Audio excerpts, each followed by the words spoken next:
Gentlemen, thank you so very much for joining me today. I'm looking forward to really unpacking Keystone XL and why this issue really is important, why more Canadians ought to pay attention. So thank you very much. I guess we'll start with you, David. Can you please, just to bring our viewers up to speed, explain to them what is the Keystone Pipeline and what is the XL Keystone Pipeline? The Keystone Pipeline was the original link built to the refining hub or distribution hub of Cushing, Oklahoma. It actually went on stream in 2010. What happened in the first decade of this century, there was an explosive growth in oil sands production. Actually, it was unlimited. So as production capacity in Alberta kept ramping up, they kept building more pipelines. So there was quite a number of pipelines built. This all occurred under the Harper era.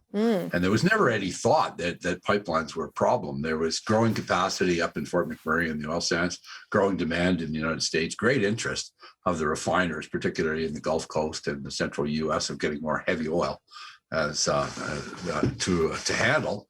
So in 2008, Keystone XL, Keystone, the original Keystone line, took a couple of turns.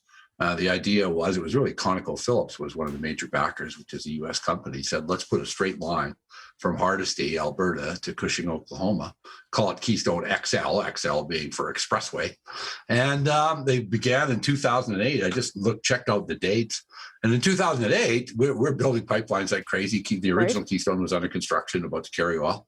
And nobody ever thought that pipelines were a problem. It was actually got first approval by the Environmental Protection Agency in Washington in 2010. And then pretty well the last happy day that developers ever had, actually. So that's what the pipeline is, 870,000 barrels a day. It was going to be one more building block and just a great economic opportunity, because it's not just the pipeline that makes money. It's the development of the oil and the production of the oil on the other side. That's a hunk of oil that would have been a great permanent boost to the Canadian economy, probably for the 40-year life of the supply of oil on the top end of the pipeline in Alberta.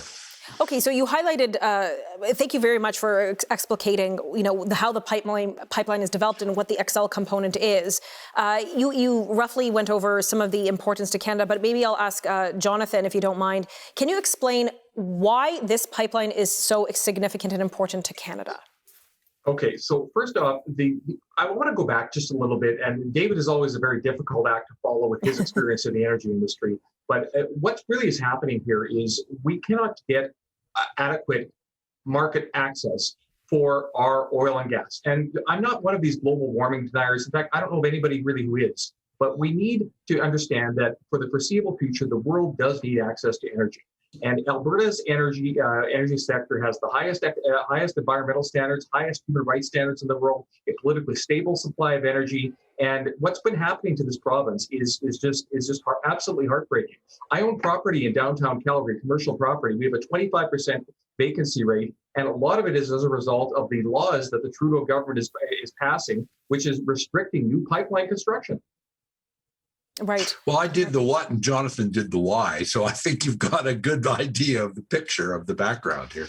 No, definitely. Very much so. I mean, we only have about half a minute before we take our first commercial break. But my question, I guess, you mentioned that the Keystone XL had approval in 2010. Am I correct, David? Yes. Oh, yeah. The initial environmental approval. Remember, all the cancellations, the first cancellation in 2015 and the one just almost the other day, 6 weeks ago, were based on environmental grounds. But the original decision, when this went before the Environmental Protection Agency in Washington, was this had no material impact on the environment because they thought the United States was going to get the oil from somewhere anyway. Right.